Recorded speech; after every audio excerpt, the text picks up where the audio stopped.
Class में थोड़ा confusion था regarding the Coriolis force and उसका डिफ्लेक्शन। एक वीडियो के थ्रू आपको क्लियर कर दूंगा आज, है ना, कैसे कोरियोलिस फोर्स विंड के ऊपर इम्पैक्ट करता है उसकी डायरेक्शन में, प्लस साइक्लोन्स की मूवमेंट पे कैसे इफेक्ट होता है। वो एक छोटी सी वीडियो देखिए, समझ में आ जाएगा। कल मैंने बताया था कि विंड जब मूव करती है तो उसकी डायरेक्शन को नदर्न हेमिस्फीयर में कोरियोलिस फोर्स राइट की तरफ डिफ्लेक्ट कर देते हैं, ठीक है, और सदर्न हेमिस्फीयर में लेफ्ट की तरफ डिफ्लेक्ट करते हैं। वही मैं समझाना चाह रहा हूँ। देखो होता क्या है, ये जो कंडीशन है ना, आप देखो ये वीडियो पहले देखना, फिर मैं समझाऊंगा आपको मैप पे कैसे। ये देखो, ये साइक्लोन बन रहा है। नॉर्मली विंड जाएंगी ऐसे सीधा अपने अपने डायरेक्शन में, लेकिन कोरियोलिस फोर्स इनको राइट में डिफ्लेक्ट करेगा नॉर्दर्न हेमिस्फीयर में। तो जो रिजल्टेंट विंड आएगी वो इसको इस डायरेक्शन में आएगी।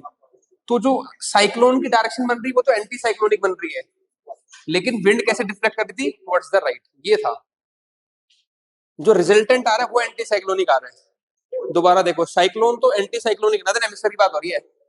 विंड सीधा जाएंगी लो प्रेशर की तरफ, लेकिन कोरियोलिस राइट की तरफ डिफ्लेक्ट कर रहा है। रिजल्टेंट जो आ रहा है वो एंटी साइक्लोनिक घुमाएगा। ये है। आई थिंक अब क्लियर है ना सबको, ठीक है। जो आपका नदर्न हेमिस्फीयर है और सदर्न हेमिस्फीयर में, तो नदर्न हेमिस्फीयर में विंड को जो कोरियोलिस फोर्स है वो राइट की तरफ डिफ्लेक्ट करता है, ठीक है, राइट की तरफ डिफ्लेक्ट करेगा नदर्न हेमिस्फीयर में। कोरियोलिस फोर्स विंड जानी चाहिए ऐसे, जाएगी ऐसे, राइट की तरफ डिफ्लेक्ट करता है नदर्न हेमिस्फीयर में। सदर्न हेमिस्फीयर में लेफ्ट की तरफ डिफ्लेक्ट करेगा। ये तो होगी आपकी बात किसकी, कोरियोलिस फोर्स की, with respect to direction of the wind कैसे इफेक्ट कर रहे हैं। और यहाँ पे नदर्न हेमिस्फीयर में मूव कराता है क्लॉकवाइज, मतलब डिफ्लेक्शन होता है क्लॉकवाइज, ठीक है, और यहाँ पे होता है एंटी क्लॉकवाइज। लेकिन साइक्लोन के केस में क्या होता है, जो मैंने वीडियो दिखाई थी वो क्या शो कर रहा था कि साइक्लोन क्या होता है, एक लो प्रेशर होता है, ठीक है, ये लो प्रेशर सेंटर में हो गया, तो विंड्स चारों तरफ से उसको तरफ फिल करना चाहेगी उसको विंड, ठीक है, तो विंड चारों तरफ से उसको फिल करना चाहेंगी। तो होता क्या है, जो कोरियोलिस फोर्स है वो इसको क्या करेगा, टुवर्ड्स राइट डिफ्लेक्ट करेगा नॉर्दर्न हेमिस्फीयर में। इन सबको राइट की तरफ डिफ्लेक्ट करता है वो। जो अल्टीमेट इन दोनों के फैक्टर के कारण जो रिजल्टेंट विंड आ रही है वो ऐसे घूम रही है, वो ऐसे घूम रही है। तो ये डायरेक्शन कैसे होगी आपकी, एंटी क्लॉकवाइज। तो जो साइक्लोन घूमते हैं, ठीक है, वो एंटी क्लॉकवाइज घूमते हैं नॉर्दर्न हेमिस्फीयर में, लेकिन कोरियोलिस फोर्स का जो डिफ्लेक्शन है वो टुवर्ड्स द राइट होता है। ये डिफरेंशिएट समझाना चाह रहा था। क्लियर है। आज का जो टॉपिक है हमारा वो करेंगे आज हम ट्रॉपिकल साइक्लोन, टेम्परेट साइक्लोन, फिर उसके बाद देखेंगे एंटी साइक्लोन्स क्या होते हैं, है ना, और लास्ट में दो छोटे छोटे टॉपिक है, एयर मास और जेट स्ट्रीम, ये हम करेंगे। फिर कल एक लेक्चर और लगेगा, उसमें फिर हम कंप्लीट कर देंगे हमारा जो आपके वर्ल्ड के क्लाइमेट्स हैं, लोकल विंड्स हैं, कंटेम्प्रेरी इश्यूज जो हैं क्लाइमेटोलॉजी से रिलेटेड, और फिर आप क्वेश्चन देखोगे प्री और मेंस के, लगभग आप सारे सोल्व कर पाओगे इससे, ठीक है। चलो, आज का टॉपिक है ट्रॉपिकल साइक्लोन। तो ट्रॉपिकल साइक्लोन्स, पहले definition, are the violent storms low pressure center that originate over ocean in the tropical areas and more over the coastal areas bringing about large scale destruction caused by, ये सब तो आप पढ़ लोगे। Again हम पहले definition देखते हैं, फिर उसमें से कीवर्ड निकालते हैं जो हमें याद करना है। तो जब ट्रॉपिकल साइक्लोन की बात आती है तो मेरे दिमाग में दो कीवर्ड आते हैं। एक तो ट्रॉपिकल रीजन में होंगे पहली बात, तो क्योंकि ट्रॉपिकल साइक्लोन्स है, तो एक वर्ड आपको याद रखना है, कहाँ क्या, ट्रॉपिकल एरियाज में जनरेट होंगे। दूसरा जो सबसे इंपॉर्टेंट वर्ड है वो है लो प्रेशर। ये लो प्रेशर सेंटर होता है, तभी तो विंड्स को अट्रैक्ट करता है बहुत ज्यादा। एक्सट्रीम लो प्रेशर होता है उसके सेंटर में, इसीलिए बहुत वायलेंट होता है, विंड्स को अट्रैक्ट करता है अपनी तरफ। तो ये दूसरा वर्ड है लो प्रेशर सेंटर। बस ये की दो वर्ड याद रखना है ट्रॉपिकल साइक्लोन के लिए। हालांकि जो टेम्परेट साइक्लोन है उसमें भी लो प्रेशर होता है सेंटर में, लेकिन वो कहाँ पे होता है, टेम्परेट रीजन में। रीजन का फर्क हो जाता है, ठीक है, और इंटेंसिटी का भी। यहाँ पे इंटेंस लो होता है बहुत, और इससे अगेन क्योंकि बहुत इंटेंस लो होता है, बहुत बड़े बड़े आप देखेंगे क्लाउड्स बनेंगे, रेनफॉल होगी, डिस्ट्रक्शन होएगा, ठीक है ना। कोस्टल एरिया में फ्लडिंग हो जाती है, स्टॉर्म सर्जेस लेके आता है, यानी कि जो समुद्र का पानी उठा के सीधा कोस्टल एरिया में डालते हैं, इसको बोलते हैं स्टॉर्म सर्जेस। वो सारी चीजें होती है। अब मूवमेंट मैंने वीडियो दिखाई, समझा भी दिया। एंटी क्लॉकवाइज करेगा नॉर्दर्न हेमिस्फीयर में, क्लॉकवाइज मूव करते हैं आपका सदर्न हेमिस्फीयर में। यहाँ पे वो रूल लगता है, डायग्राम जो बनाया था ना, एन, तो एन को घुमा दो उसी की लाइन, एन ऐसे बनते हैं ना, इसी को घुमा दो उल्टा। तो नॉर्दर्न हेमिस्फीयर में कैसे घूम रहे हैं, एंटी क्लॉकवाइज, और सदर्न में ये एस है, इसको घुमा दो, एस को पकड़ के ऐसे, सदर्न हेमिस्फीयर में घूमेंगे क्लॉकवाइज। ये है। Tropical cyclone are called by different names in different regions given below. तो ये तो एक कॉन्सेप्ट समझ लिया। अब हम थोड़ा फैक्चुअल पार्ट देखते हैं जो स्टेट पीसीएस अदर एग्जाम में या यूपीएससी में मैच द फॉलोइंग में आ सकते हैं।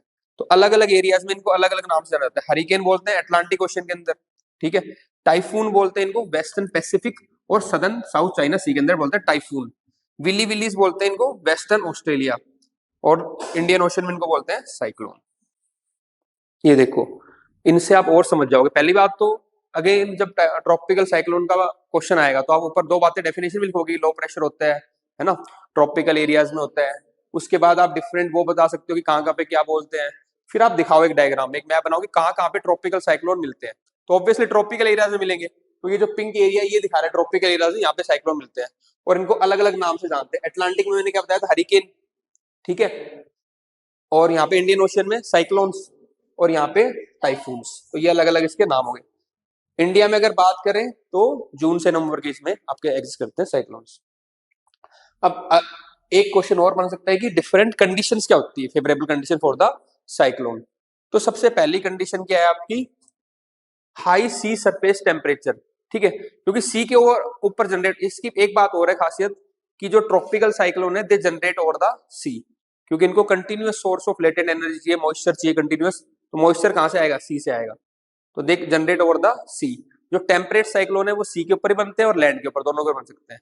तो ट्रॉपिकल साइक्लोन कहां बनेंगे, सी के ऊपर। और सी कैसा होना चाहिए, गर्म होना चाहिए, और काफी डेप्थ तक गर्म होना चाहिए, ये नहीं ऊपर ऊपर से गर्म है, नहीं तो फिर वो थोड़ी देर तक सप्लाई करेगा मॉइस्चर, फिर डाइन आउट हो जाएगा। तो काफी डेप्थ तक सी गर्म होगी तो काफी टाइम तक क्या करेगा, मॉइस्चर को सप्लाई करता रहेगा।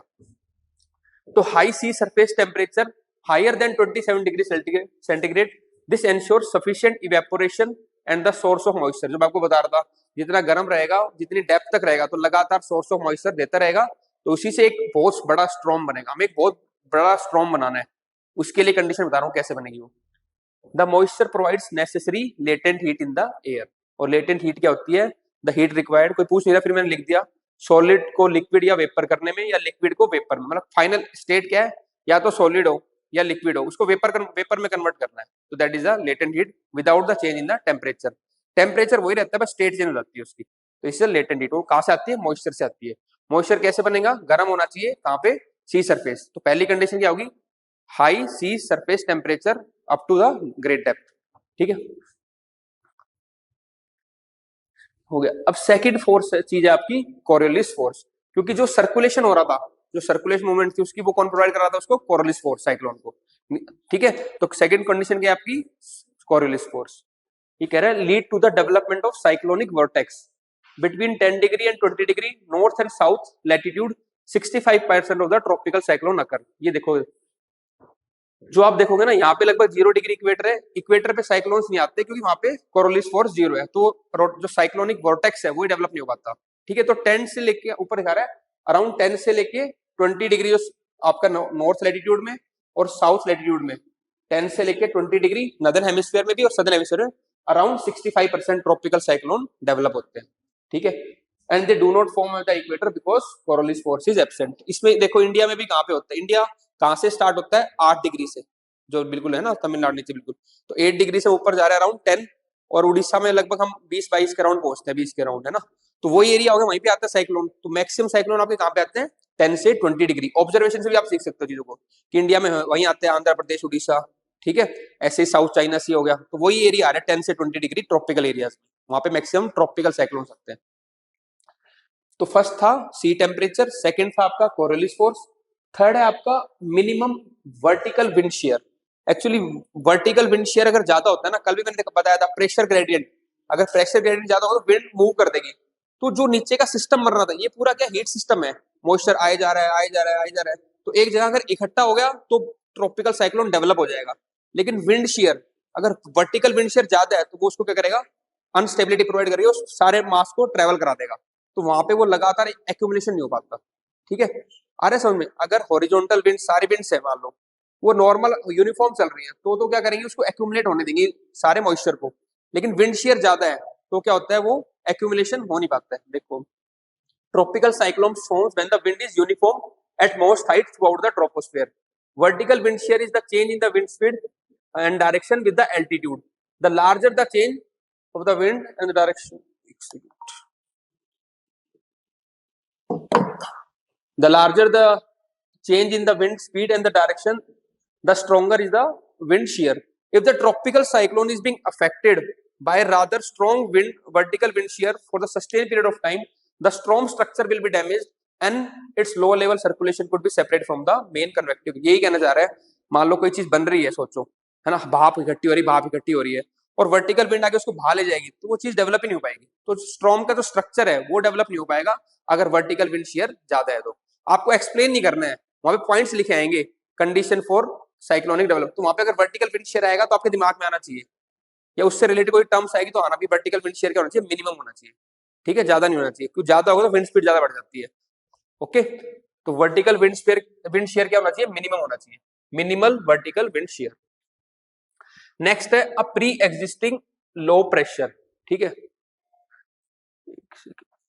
तो एग्जिस्टिंग एक लो प्रेशर रहेगा तो क्या होएगा, ऑलरेडी वो विंड को क्या करेगा, अट्रैक्ट करेगा, फिर फर्दर लो प्रेशर होता है। तो एक पहले से क्या होना चाहिए, प्री एग्जिस्टिंग लो प्रेशर होना चाहिए, जिसके अराउंड क्या होगी, विंड्स अट्रैक्ट होंगी। तो फोर्स है आपका pre existing low pressure. Depth of warm water, मैंने बताया था वार्म वाटर ऊपर तक नहीं, काफी डेप्थ तक होना चाहिए, अराउंड 60 टू 70 मीटर तक। तो ये कुछ 5 बेसिक कंडीशन होगी आपकी ट्रॉपिकल साइक्लोन के डेवलपमेंट की। अब देखो ट्रॉपिकल साइक्लोन आपने डेवलप करा दिया डिफरेंट कंडीशन से, अब वो दिखता कैसे है, क्योंकि मैं ये क्यों करा रहा हूँ इतना डीप में, एक बार क्वेश्चन आ चुका है उसकी काम कंडीशन से रिलेटेड, आई से रिलेटेड, इसलिए बता रहा हूँ आई क्या होता है, आई वॉल क्या होता है।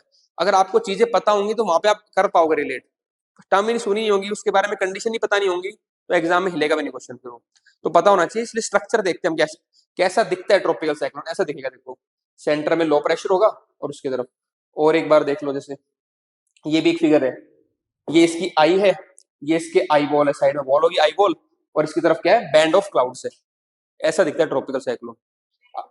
क्लाउड्स, ये क्लाउड्स है ना सारे, बैंड ऑफ क्लाउड्स, ठीक। अब आप ऊपर देखोगे सारी चीज समझ में आएंगे आपको। आई क्या है, a mature tropical cyclone is characterised by the strong spirally circulating wind around the centre called eye. तो ये जो सेंटर है इसका, इसको हम क्या बोलते हैं, आई, इसके चारों तरफ क्या हो रही है, विंड स्पाइरली घूम रही है, तो this is the eye. The eye is the region of calm with subsiding air, इससे क्वेश्चन आया था, जो आई होता है वो क्या होता है, काम रीजन होता है, शांत होती है, ठीक है, उसमें ज्यादा एक्टिविटी नहीं होती, calm region with subsiding air around the eye is the eye wall. Eye के साइड में मैंने क्या दिखाया था, आई वॉल थी, ठीक है, where there is a strong spiraling ascent of air to a great height reaching the troposphere. The wind reaches the maximum velocity in this region, reaching as high as 250 kilometre per hour, torrential rain occurs। तो आपको बस ये बात याद रखनी है, जो आई होती है वहां पे ज्यादा बारिश वारिश होती है, काम रीजन होता है, आई वॉल बहुत स्ट्रॉन्ग होता है वहां पे, ठीक है ना, स्ट्रॉन्ग विंड्स आएंगी, बारिश होगी, ठीक है। तो इसलिए आप कभी भी साइक्लोन देखोगे ना, तो जब ट्रॉपिकल साइक्लोन आता है तो उसमें पहले तो एक एरिया ऐसा टाइम आएगा जहाँ पे शांति होगी, कोई बारिश वारिश नहीं होगी, उस टाइम ये लोग काफी मिटिगेशन मेजर करते हैं। तो ये बातें इसलिए पता होनी चाहिए, क्यों आपको एज ए डीएम जब जाते हो तो आपको अगर स्ट्रक्चर फिजियोग्राफी पता होती है, फिजिकल ज्योग्राफी पता होती है, तो आप उसके अकॉर्डिंग उसको ह्यूमन ज्योग्राफी में यूज कर सकते हो, ह्यूमन की लाइफ सेव करने के लिए। गंजम डिस्ट्रिक्ट के जो डीएम थे, ठीक है ना, उन्होंने काफी अच्छा काम किया था इसमें साइक्लोन मैनेजमेंट में, फैलिन के टाइम पे, ठीक है। तो ये हमेशा जो, इसलिए सिविल स्टूडेंट्स को ज्योग्राफी पढ़ाते हैं। अब उसको पता है भाई एक टाइम आएगा बारिश होगी आई वॉल के ऊपर, लेकिन वापस आई क्रॉस करेगी ना तब उस एरिया को, तब शांति आएगी 1-2 दिन के लिए, उस टाइम हम और कुछ अपने मेजर्स ले लेंगे, क्योंकि उसने ज्योग्राफी पढ़ी होती है, ठीक है ना। तो इसलिए सब चीजों का अपना वो होता है, ठीक है। ऐसे हम जब माउंटेन्स की बात करें तो माउंटेन इकोसिस्टम कैसा है, कैसी डेवलपमेंट होनी चाहिए, तो ज्योग्राफी हेल्प करती है आपको मैनेजमेंट के अंदर भी, एडमिनिस्ट्रेशन के अंदर भी, इसलिए पढ़ाया जाता है ये।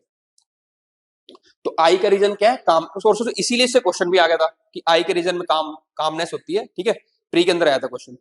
और आई वॉल में क्या होता है, काफी स्ट्रॉन्ग होता है क्लाउड, बारिश वारिश होगी, विंड स्पीड अराउंड 200 250 300 किलोमीटर पर जा सकती है पर आवर। आई वॉल देखो, from eye wall the rain bands में radiates and trains of cumulus and cumulonimbus clouds में drift in the outer reason.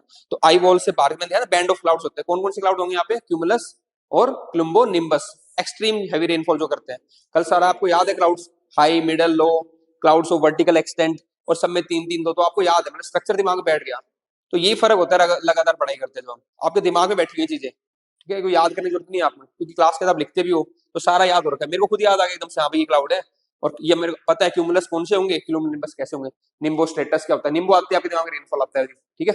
चलो, तो ये देखो ये स्ट्रक्चर हो गया इसका, आई आई वॉल और band of clouds of cumulus and cumulonimbus. ये क्या है, काम रीजन है। एक तरीका और देखो कैसे पता चले, देखो इसमें क्या है, ऊपर हाई प्रेशर है, मैंने क्या बताया, जब भी हाई प्रेशर होगा तो वो रीजन क्या हो जाएगा, काम हो जाएगा, ठीक है ना। तो हाई प्रेशर यहाँ पे क्या होता है, एयर सबसाइड करती है, तो आई के अंदर एयर क्या कर रही है, सबसाइड कर रही है। तो जहां पे सबसिडेंस होता है वहां पे क्या होता है, काम रीजन हो जाता है, पता है ना आपको, ठीक है। तो ये क्या हो गया, काम रीजन है। Characteristics of tropical cyclone, the cyclone create storm surges. Storm surge क्या होता है, जैसे मान लो साइक्लोन आया अपने साथ, जो समुद्र का पानी है वो सारा उसने उठा के कर दिया, लैंड के ऊपर डाल दिया, वो क्या होता है, स्टॉर्म सर्जेस। तो ये क्या करता है, it create storm pushing water into the shore by the wind. Strong winds आती है, समुद्र का पानी लैंड पे डाल देती है, स्टॉर्म सर्जेस। उससे क्या होती है, coastal flooding and indentation of the coastal lowlands. On reaching the land moisture supply is cut off. ये देखो एक बार, ये ऐसे बताना चाह रहा है, ये अगर इंडिया की कोस्ट है तो जो साइक्लोन आया यहाँ पे, ये ऐसे गया, ठीक है।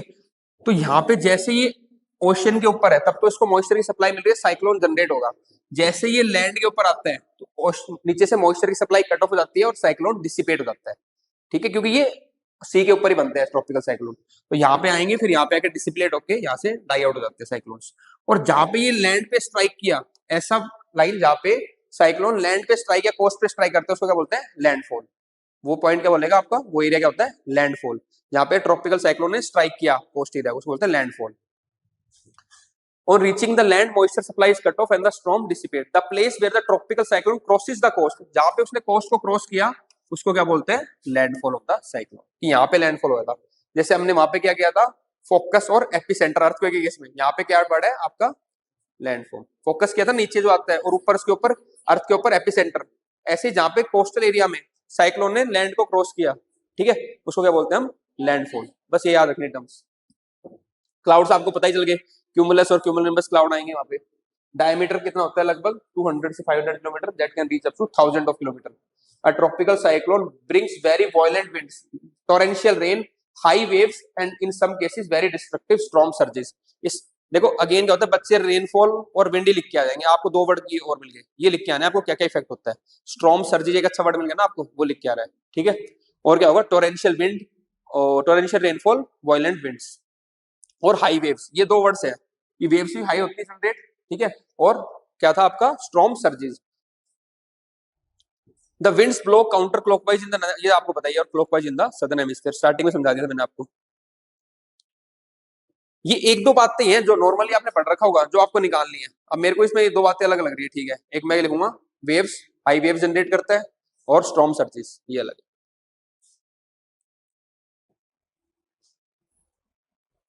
अब ये क्वेश्चन भी आया हुआ है मींस के अंदर, colour coding of the cyclone करने हमें, उनके एरिया उनके रडार में है क्वेश्चन, ये यूपीएससी के, तो आपको पता होना चाहिए क्या क्यों क्यों किया हमने कलर कोडिंग, क्यों करते हैं कलर कोडिंग। एक सीवियरिटी तक जाती है। अगर कोई ऑर्गेनाइजेशन एडमिनिस्ट्रेशन ये बता रहा है कि अभी येलो है, अभी ऑरेंज है, अभी ग्रीन है, अभी रेड है, जो भी है, तो सीवियरिटी दिखाता है। तो हमें इससे क्या होती है, हम प्रिपेयर हो सकते हैं कैसा एक्शन लेना है हमें, इसलिए कलर कोडिंग होती है, colour coding of the cyclone, कि किस कैटेगरी का साइक्लोन, कैसी कलर, ठीक है। Indian Meteorological Department issues color-coded weather warnings, तो warnings for the cyclone-prone areas in India to alert people about the potential danger from cyclones. These color code represent the intensity of cyclone and likely impact on the people and property in the affected areas. ठीक है, तो colour coding किस लिए करते हैं, particular colour क्या दिखाएगा, कितना इंटेंसिटी का साइक्लोन आ रहा है और उसका क्या इंपैक्ट हो सकता है। तो आप लोग अपनी तैयारी कर लो उसके रिकॉर्डिंग, ठीक है। Colour coded warning issued by the IMD for cyclone, ये आपको चार कलर है, ठीक है। तो ग्रीनिश जो कलर है, ग्रीन है, वो क्या कह रहा है, no severe weather expected, keep up to date with the latest forecast. तो ज्यादा सीवियर अभी नहीं हो रहा, उसमें क्या होता है, तो ग्रीन वाले में क्या होता है, least severe warning and indicates that there is no immediate danger, it is issued when the cyclone is, अभी आने वाला है, अभी कुछ पता नहीं है, it is expected to form. तो मान लो हमारे यहाँ पे अगर अगस्त पे साइक्लोन आ रहा है तो उस टाइम ग्रीन कर दें, भाई आ सकता है, अभी बन रहा है साइक्लोन, कोई अभी सीवियर कोई डेट वेट फिक्स नहीं है, पर उस टाइम तक भी साइक्लोन क्या रहा है, फॉर्मेशन में है अभी, ठीक है। But it's not close to the affected area, coming days में साइक्लोन आ सकता है, but it is not yet close to the affected area. फिर उसके बाद जैसे येलो आएगा, ऑरेंज आएगा और आपका रेड आएगा। तो येलो क्या कहेगा कि भाई cyclone is likely to hit affected area in next few days, कुछ आने वाले कुछ दिनों में आ सकते हैं, ठीक है। ऑरेंज वाला एम्बर वो कहता है अब तैयार हो जाओ बिल्कुल, अब साइक्लोन आ सकता है नेक्स्ट 24 आवर्स में। तो पहले वाला कह रहा था अभी कोई एक्सपेक्टेड डेट नहीं है, but cyclone is forming, green वाला। सेकंड वाला कह रहा है नेक्स्ट फ्यू डेज में आ सकता है, येलो। ऑरेंज कह रहा है नेक्स्ट 24 आवर्स में आ सकता है, बी प्रिपेयर्ड अबाउट इट। और जब रेड आ जाता है तो ये मोस्ट सीवियर वार्निंग होती है, ठीक है ना। ये कहता है this is the most severe warning and is issued when the cyclone is expected to hit the affected area within next few hours. 24 hours से आपके आगे बिल्कुल थोड़े घंटों में कभी भी आ सकता है। तो ये हो गया most dangerous warning. It indicates that people should take immediate action to protect themselves and their property. The IMD also provide detailed information on the potential impact of cyclones such as wind speed, rainfall, storm surges। वही word, सारे word repeat हो रहे हैं अपने वाला, याद हो गया। मैं 4 वर्ड वही सब में लिख के आएंगे, वही प्री में पूछ लेगा, वही मेंस में लिख देगा। अगेन आप लोग अच्छा लिख के आओगे क्योंकि आपको 4 वर्ड याद है, और ऊपर से आप कलर कोडिंग बना दोगे, green, yellow, orange, red. Green में अभी इमीडिएट टाइम पे नहीं आ सकता, फॉर्म होने वाला है। येलो में क्या कह रहा है, विद इन फ्यू डेज आ सकता है। रेड वाला कहता है, नहीं सॉरी, ऑरेंज वाला कहेगा 24 आवर्स में आ सकता है ना, और ये कहता है विद इन फ्यू आवर्स आ सकते हैं, ठीक है ना, रेड वाला। नेक्स्ट फ्यू आवर्स, ठीक है। चलो अब बात करते हैं नेमिंग ऑफ साइक्लोन। ये क्वेश्चन भी मेंस के अंदर आ सकता है, आ चुका है। नेमिंग कैसे होती है साइक्लोन की, मेंस में आता है तो कोई प्री में रिपीट कर सकते हैं। मैं एरिया देखने होते हैं हमें, ठीक है ना, कौन से एरिया पे यूपीएससी फोकस कर रहा है। इन 2000 a group of nations called WMO escaped World Meteorological Organization, United Nations Economic and Social Commission for Asia and the Pacific। अब कंट्रीज, इसमें पहले 8 कंट्रीज थी। ये कंट्रीज याद करनी है मैं, प्री के लिए इंपॉर्टेंट है क्योंकि एरिया हो गया ना, तो इसलिए कहता हूँ पहले मेन से मुझे अगर प्री में कंट्रीज पूछ लेगा कि इनमें से कौन सी कंट्री है या कौन सी कंट्री नहीं है, और फिर 5 कंट्री और इसमें बाद में ऐड हुई हैं, तो टोटल अब 2018 में 5 कंट्री ऐड हुई हैं, और अब तो होगी 13 कंट्रीज। तो पूछ लेगा इंडिया फाउंडिंग मेंबर था, तो फाउंडिंग स्टार्टिंग में ही था इस ऑर्गेनाइजेशन में, ठीक है ना। बाद में लेट पहले कौन सी कंट्रीज थी, Bangladesh, India, Maldives, Myanmar, Oman, Pakistan, Sri Lanka, Thailand. एक मैप के थ्रू बनाना है अपने को, उसी मार्किंग से करना है, ठीक है। ये आपके लिए होमवर्क है, करवाने को मैं भी कराया था कोड बना के, लेकिन आप करो फिर मैं बता दूंगा आपको। फिर जो 5 बाद में ऐड हुई है वो आपकी वेस्ट एशिया, देखो Iran, Qatar, Saudi Arabia, UAE, Yemen. उनको लगा भाई हमें तो दे दो, सारे तो इधर ही आ गए। तो पहले अपनी साइड वाली कंट्री थी इंडिया, श्रीलंका, म्यांमार, थाईलैंड, ये हमारी साइड थोड़ा, ठीक है ना। इंडिया, श्रीलंका, बांग्लादेश, 4 तो हो गए, पाकिस्तान और श्रीलंका, ठीक है। और 3 कौन सी होगी आपकी, मालदीव, थाईलैंड और ओमान। ये 3 थोड़ा रिमोट होगी। पहले अपना एरिया याद रख लो, इंडिया के पास कौन सी, इंडिया, श्रीलंका, म्यांमार जो इंडिया से बॉर्डर कर रही है, पाकिस्तान, बांग्लादेश, 5 तो हमारी होगी, ठीक है ना। वहां से क्योंकि इंडियन ओशन रीजन देखो कौन सा है, इंडियन ओशन में इंडिया आ रहा है, नीचे श्रीलंका आ रहा है, उधर क्या आ रहा है, पाकिस्तान, गवादर पोर्ट, ठीक है ना। पाकिस्तान, इंडिया, श्रीलंका 3 होगी, बांग्लादेश और म्यांमार 5 तो हम लोग इधर हो गए, ठीक है। फिर बाकी बच गया कौन आपके, थाईलैंड, ठीक है, और ओमान और मालदीव्स। अब नए 5 ऐड कहाँ किए उन्होंने, वेस्ट एशिया वाली कंट्री। तो 5 में हम सऊदी अरेबिया इनको ले लेंगे, ठीक है ना, ईरान, कतर, यूएई और यमन। तो 13 कंट्रीज होगी। ये 13 कंट्रीज 39 नेम सजेस्ट करती हैं, तो 169 टोटल नाम हो जाते हैं आपके। तो इन सीरीज बाय सीरीज जो जो साइक्लोन आते हैं हमारे यहाँ पे इंडियन ओशन में, उनके नामिंग नेम होते रहते हैं। अब इंपॉर्टेंट क्यों है ये 2-3 बातें, देखो। Adopting names of cyclone makes it easier for people to remember। अब साइक्लोन, फेलिन, एम्फा, ठीक है, बिजरपोय, बिजरॉय, क्या है ना, बिपरजॉय, जो भी, तो नाम से पता लगता है कौन सा साइक्लोन आया था, उसके आइडेंटिफाई। कभी 2 साइक्लोन एक साथ आ गए तो पता चल जाता है उसका इंपैक्ट क्या था, तो कंफ्यूजन नहीं होती, आइडेंटिफिकेशन होता है। इसलिए हम नेमिंग करते हैं ताकि लोगों को सिंपल लैंग्वेज में अवेयर कर दे। अगर हमने नाम दिया, मान लो गई तितली, साइक्लोन तितली, तो समझ जाएंगे लोग, है ना।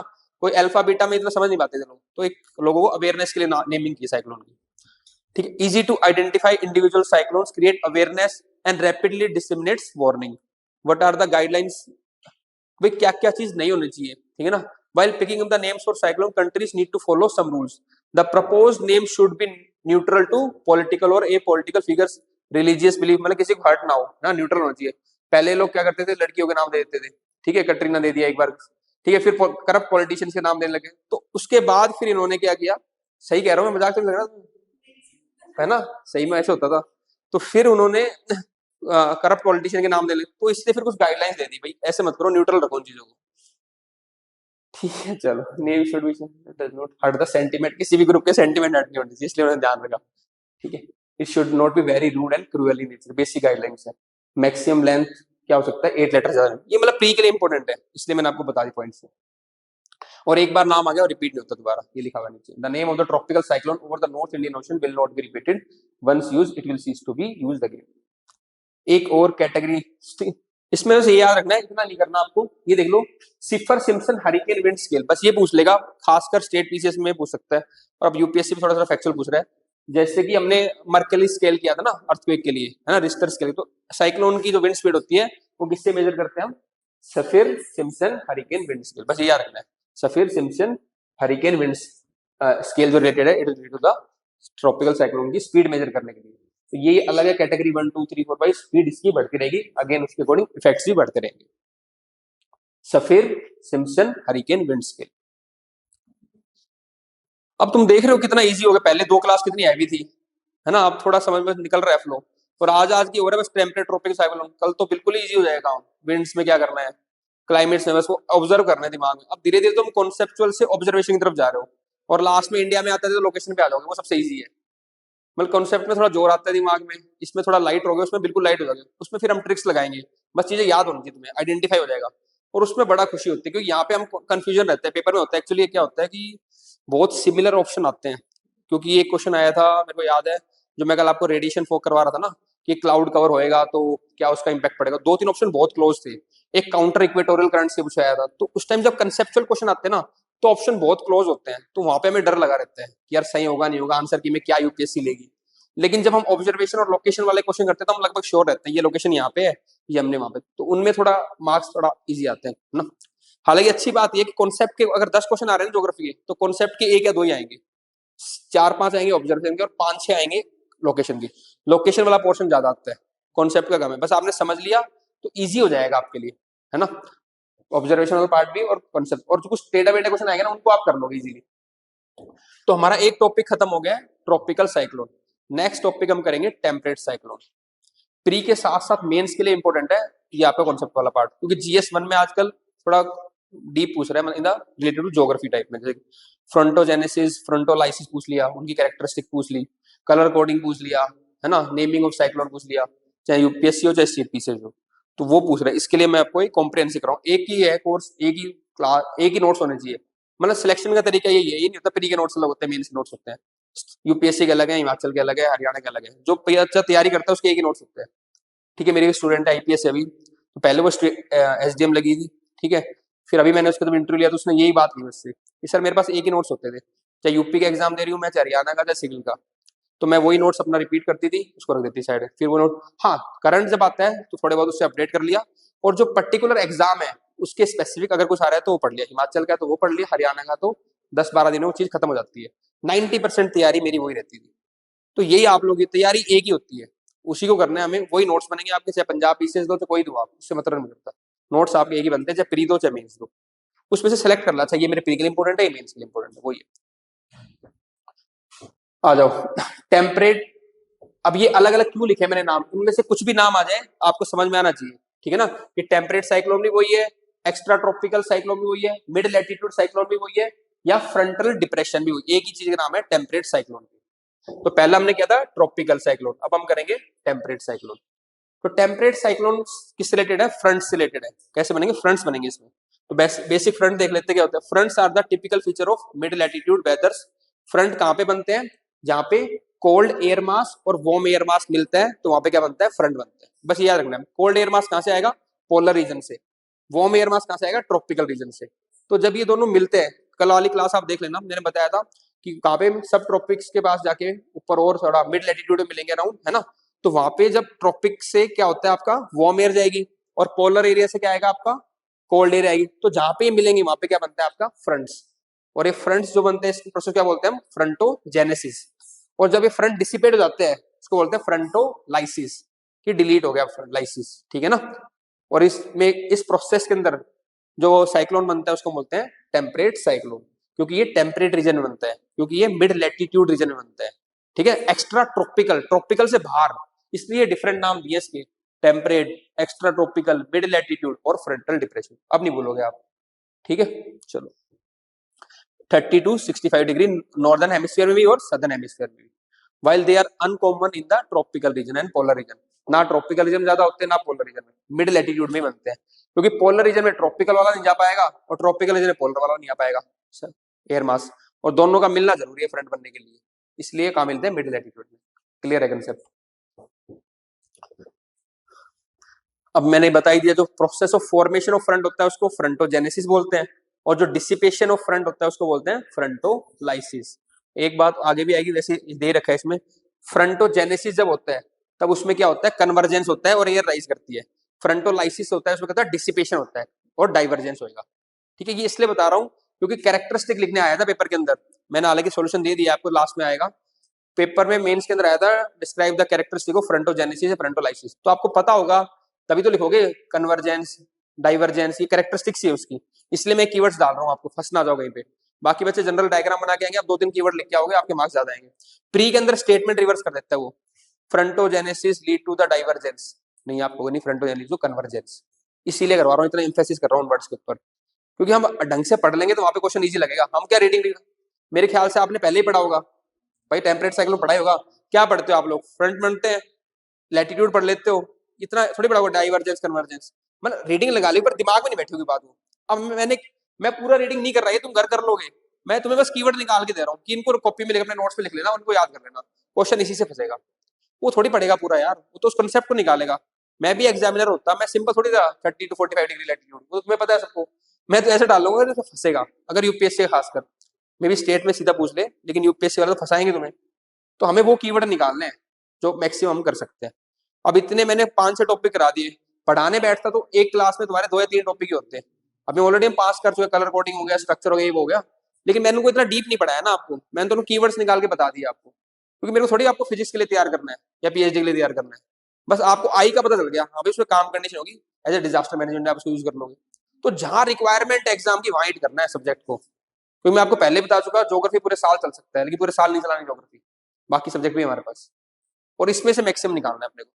अब नहीं बोलोगे डाइवर्जेंस, फ्रंटो लाइसिस, जेनेसिस में कन्वर्जेंस, बस ये कीवर्ड ऐसे याद रखना बस। और हम नोट्स भी ऐसे बना रहे, मैं देख रहा हूँ आप लोग बस कीवर्ड में लिखते हैं अपन लोग, ठीक है। चलो ये आगे मैंने, इसलिए इसको मैं बोल्ड भी कर देता हूँ जो मेन में होते हैं ना, इसलिए मेरे को टाइम लगता है, इसलिए मैं पीडीएफ नहीं दे पा रहा आज आपको रेकमेंड, क्योंकि मैं डेली इसको मॉडिफाई करता हूँ, डेली सिंप्लीफाई करता हूँ, डेली ऐड करता हूँ।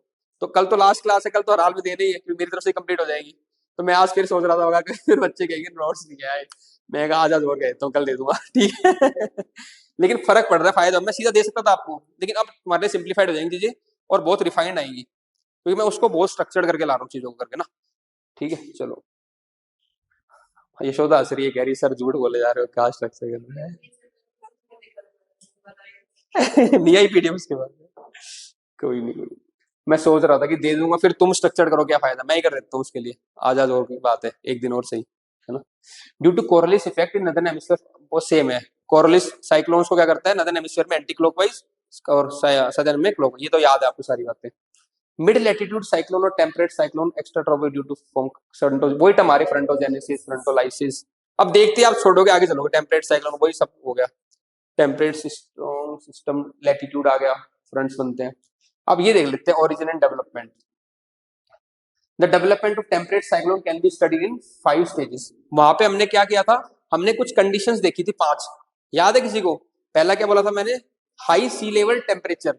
दूसरा क्या बोला था, वर्टिकल विंड शेयर मिनिमम होना चाहिए। एक initial low pressure condition exist करनी चाहिए। 60 to 70 मीटर डेप्थ होनी चाहिए पानी की, और कोरियलिस फोर्स प्रेजेंट होना चाहिए। 6 कंडीशन होगी, 5 से जो भी, ठीक है 5।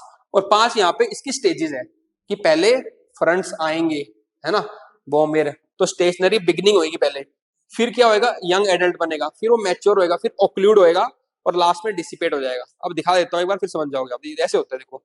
पहले वाले में क्या है, स्टेशनरी फ्रंट बना एक दूसरे से फ्रंट, इधर से क्या है, ऊपर से कोल्ड पोलर एयर मास, तो ये कोल्ड पोलर आ गया, और ट्रॉपिकल एरिया से क्या आ गया आपका, वार्म, तो मिलके फर्स्ट वाला बन रहा है, क्या बन रहा है, स्टेशनरी, बिल्कुल स्टेशनरी है। फिर धीरे धीरे क्या होता है आपका, जो कोल्ड एयर है वो फास्ट जाती है, वो पुश करती है, और वार्म एयर राइज करती है। तो जो ये फ्रंट आए थे पहले स्टेशनरी थे, अब धीरे धीरे कोल्ड एयर पुश करेगी, तो बैंड होना स्टार्ट होएगा। ये देखो बैंड हो रहा है अब धीरे धीरे, ठीक है। फिर और बैंड होएगा, तो बीच में जो ये बनता है ना, बीच में यहाँ से वार्म एयर निकलती है ऊपर, तो ऐसे आए पहले, फिर ये बैंड होना स्टार्ट हुआ, ये बीच में वार्म सेक्टर है दोनों साइड, इसके बाद में कोल्ड सेक्टर है, देखेंगे पीछे से आ रही है कोल्ड एयर, ठीक, अंदर से बीच में राइज करेगी आपकी वार्म एयर, तो यहाँ से देखना बीच में से वार्म एयर राइज करती है, फिर ये और सेक्टर हुआ, फिर और क्लोज हुआ, फाइनली ये ऑक्लूडेड हो गया, जो बीच में एक जैसा हो गया, ये एक लाइन आ गई ना सिंगल, इसको बोलते हैं ऑक्लूडेड फ्रंट, ठीक है। जो आपका रेड वाला है that is your warm front, जो आपका रेड वाला है, ब्लू वाला है that is your cold front, क्योंकि जो पोलर एयर मास आया ठंडा, वो क्या फ्रंट बनाएगा, कोल्ड फ्रंट। जो आपका ट्रॉपिकल आया वार्म, वो बनाएगा वार्म एयर फ्रंट। पहले स्टेशनरी बनाया, क्लोज क्लोज होते गए, वार्म एयर ऊपर राइज करेगी, जब एक साथ मिल जाते हैं तो बन जाता है आपका ऑक्लूडेड, और लास्ट में बिल्कुल डिसिपेट खत्म हो जाते हैं तो होता है आपका डिसिपेशन, इसको बोलते हैं फ्रंटोलाइसिस। अब खत्म हो गया। इस प्रोसेस के अंदर जब पहले वार्म फ्रंट आया, मिला, एयर राइज हुई, तो डिफरेंट टेम्परेचर और वेदर कंडीशन होती है जो एक्सपीरियंस करते हैं, जहां से पास करते हैं, वो वेदर कंडीशन में पढ़नी है कि जब ट्रॉपिकल साइक्लोन आया, फॉर्म हुआ, डिसिपेट हुआ, तो कैसी वेदर कंडीशन है, इसके ऊपर क्वेश्चन आया हुआ है। ठीक है, ट्रॉपिकल साइक्लोन में वेदर कंडीशंस आपने देख लिए, इफेक्ट देख लिया, बारिश होगी, विंड स्पीड तेज होगी, स्टॉर्म सर्जेस होंगे, हाई वेव्स होंगी। अब इसका और देखना है, क्योंकि स्पेसिफिक पूछा हुआ है, दोनों की वेदर कंडीशन को कंपेयर करो। बट हम क्या करते हैं, हम उनकी कंडीशन को कंपेयर करते हैं, कितना एरिया है, कितनी स्पीड है। क्वेश्चन उन्होंने क्या पूछा, वेदर कंडीशन को कंपेयर करो, स्पेसिफिक पूछ लिया, इसलिए करवा रहा हूँ ये। देखो रेन लार्जली तो डिसिपेट क्या स्टॉप हो जाती है ना, लेकिन अगर मान लो कुछ डिस्टर्बेंस बची है तो उसके थोड़ी बहुत मतलब बहुत वेरी लेस रेनफॉल होती है। डिपेंड ऑन द कंडीशंस क्या है, थोड़ी बहुत डिस्टर्बेंस रह जाती है तो रेनफॉल होती है, अदरवाइज तो खत्म हो जाती है। वही हम देखेंगे डिफरेंट वेदर कंडीशन पे कैसे कैसे मैटर करता है उसमें। तो ये देखो in northern hemisphere warm air blows from the south and cold air from, ये मैंने वही समझा रहा था कि नदर्न हेमिस्फीयर में नदर्न क्या होती है, नॉर्थ से आएंगी आपकी कोल्ड एयर और साउथ से जाएंगी ट्रॉपिकल एयर से वार्म एयर, वही है, मिलती है सारी। ठीक है, when the pressure drops along the front, warm air goes north and the cold air move south causing anti clockwise cycle. कोई दिक्कत नहीं है इसमें, इधर साइकिल ठीक है, बिटवीन द फॉरवर्ड, बस मैं दिखाई देता हूँ, मतलब वही चीज है साहब। ये और एक तरीका देख लो, मैं आपको समझा रहा था ना, जैसे ऊपर से कोल्ड आई, नीचे से वार्म आई मिले, फिर धीरे धीरे ये क्या हो रही है, रोटेशन हो रही है इनकी, और वार्म एयर राइज करेगी, ये वार्म सेक्टर हो गया। ठीक है, वार्म एयर राइज कर रही है, यहाँ पे ओक्लूडेड फ्रंट बन गया, और फाइनली डिसिपेशन स्टेज आ गई। ये देखते हैं जो हम बात कर रहे थे, बारिश वारिश कैसे होती है। देखो इसको ऐसे समझो आप, पहले मैं एक बताया, a series of clouds develop along the sky in the front of warm air slides over the cold air bringing precipitation। तो पहले तो हम देखेंगे बारिश कैसे कैसे होती है और क्लाउड क्या, दो चीज देखनी है, बारिश कैसे होती है और क्लाउड्स कैसे होते हैं। हालांकि विंड डायरेक्शन चेंज होती है, उसको देखने की जरूरत नहीं है, लेकिन पहले मेन हम देखेंगे बारिश कैसे कैसे लेवल पे होगी और क्लाउड्स कैसे कैसे बनेंगे। ठीक है, और एक चीज और देखनी है आपको, as the warm air moves up the slope it condenses and causes precipitation, but unlike a cold front the temperature and wind direction change are gradual. हम जो वेदर देख रहे हैं ना, वो कहां पे देख रहे हैं, वार्म फ्रंट के लोग, दो फ्रंट पढ़ेंगे हम यहाँ पे, दोनों पे अलग अलग वेदर बनेंगे, और एक और पढ़ेंगे थर्ड ऑक्लूडेड। तो वार्म फ्रंट पे जो वेदर बनेगा वो बहुत होगा ग्रेजुअल, क्योंकि जो वार्म फ्रंट का स्लोप है वो कैसा है, ग्रेजुअल है, ज्यादा स्टीप नहीं है बहुत। देखो आप, ये है वार्म फ्रंट, इसका स्लोप कैसा है, मैं आपको एक बार पहले पढ़, ठीक है। Such fronts are moderate to generate, हो गया, the passage of the warm front mark rise in temperature and, ये देखो अब आराम से हम लोग सारे वेदर क्लियर हो जाएंगे आपको इसके। ये देखो आप, ये मानो कि आप यहाँ पे हो, मस्ती से खेल रहे हो आप अपने, ऊपर से आ गया टेम्परेट साइक्लोन, ये जेट स्ट्रीम के लोग मूव करते हैं, तो जेट स्ट्रीम टेम्परेट साइक्लोन को लेके आ गया आपकी तरफ, आप तो खेल रहे थे मस्ती में और आ गया टेम्परेट साइक्लोन ऊपर। ठीक है, अब कैसे क्या फील करोगे आप, ये देखो। तो जो टेम्परेट साइक्लोन है, इसमें मैंने बताया दो फ्रंट होते हैं, एक होता है वार्म फ्रंट, क्योंकि वो पूछता है वार्म फ्रंट के अराउंड क्या वेदर कंडीशन है और कोल्ड फ्रंट के अराउंड क्या है।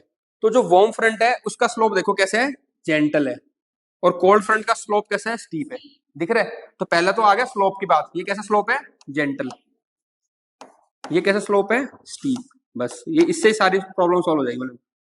अब जब आपका स्लोप कैसा है, जेंटल है, तो जो बादल होंगे वो धीरे धीरे धीरे चलेंगे, तो बारिश भी कैसे होगी, धीरे धीरे धीरे। तो मोस्टली यहाँ पे क्या होती है, ड्रिजलिंग, मतलब लाइट रेनफॉल होगी। तो रेनफॉल कैसी है, लाइट, ड्रिजलिंग होगी और लाइट रेनफॉल है। तो जब आप यहाँ पे खेल रहे थे तो सबसे पहले आपने फेस किया वार्म फ्रंट को, तो आपने कैसी बारिश फेस की, लाइट और ड्रिजलिंग। ठीक है, आ जाओ, और यहाँ पे जो क्लाउड्स बन रहे हैं वो भी धीरे धीरे बन रहे हैं। तो सबसे ऊपर कौन से बन रहे हैं, सिरस, फिर सीरोस्ट्रेटस, मैंने बताया था बीच में कौन से बनते हैं, एल्टो, तो एल्टो स्ट्रेटस, और नीचे कौन से बन रहे हैं बारिश वाले, कौन से हैं आपके, निम्बो स्ट्रेटस। तो ये क्लाउड्स हो गए आपके वार्म फ्रंट के। बारिश कैसे होगी, लाइट रेनफॉल या फिर ड्रिजलिंग, दोनों चीजें क्लियर है। ठीक है, फिर उसके बाद जब आप ये यही चीज आएगी आगे जेट स्ट्रीम के थ्रू, जब ये वाला सेक्टर आएगा इसको बोलते हैं वार्म सेक्टर।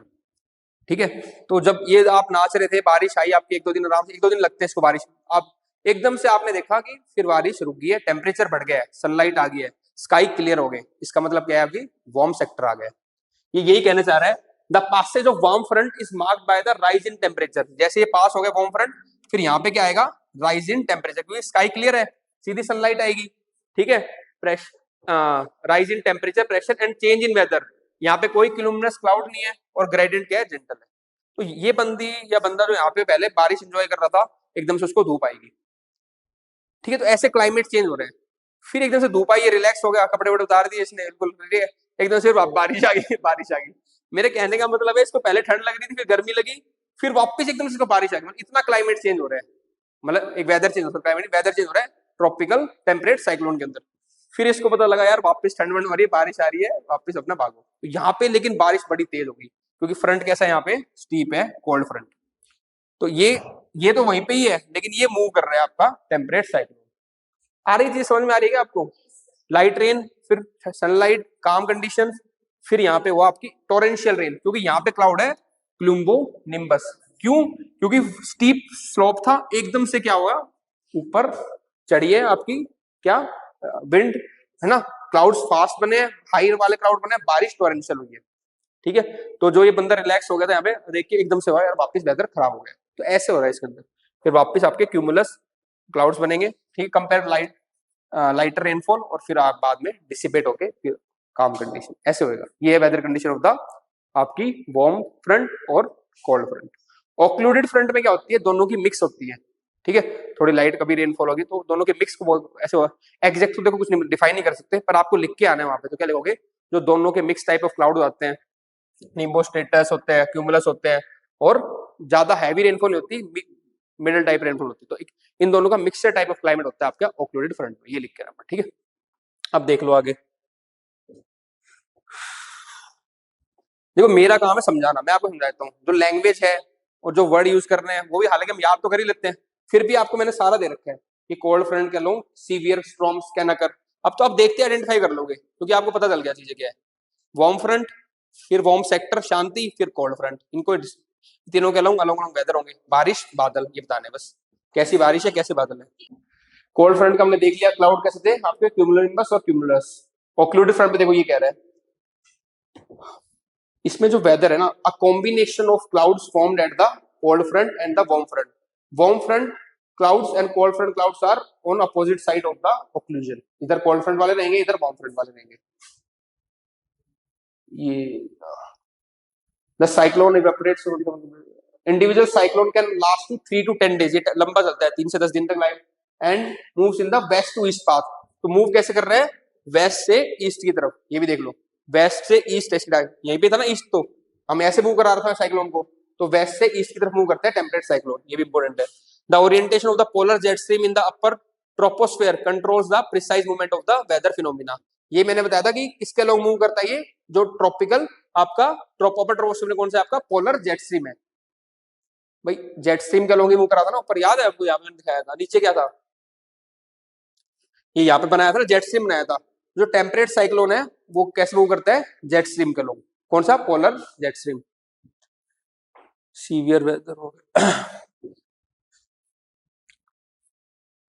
ऑक्लूडेड आपको समझ में आ गया, a process by which cloud front on a rotating low pressure system catches up the warm front so that the warm air between them is forced upward. Such a front is formed when the cold air mass overtake the warm air mass. देखो मैं ये बता रहा था, जब cold air mass मिला warm air mass से, तो कोल्ड एयर मास बहुत तेज जाता है, तो बहुत फास्ट जब मूव करता है, जब इसको ओवरटेक कर लेगा ना ये, तब बनेगा आपका ऑक्लूडेड फ्रंट। दोनों क्या हो गए, एक साथ चिपक गए, उसको बोलते हैं occluded front. Weather along the occluded front is complex, बहुत complex mixture of cold front type and warm front type weather is formed. Such fronts are common in western Europe.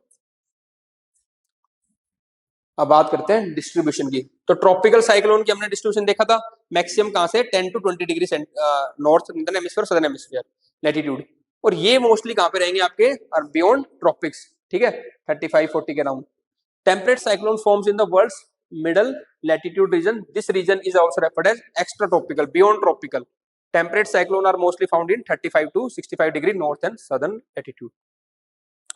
There traces have been discovered, मतलब कई बार beyond 65 degree north में मिल जाते हैं, लेकिन largely कहां मिलते हैं, 35 to 65 degree north and south.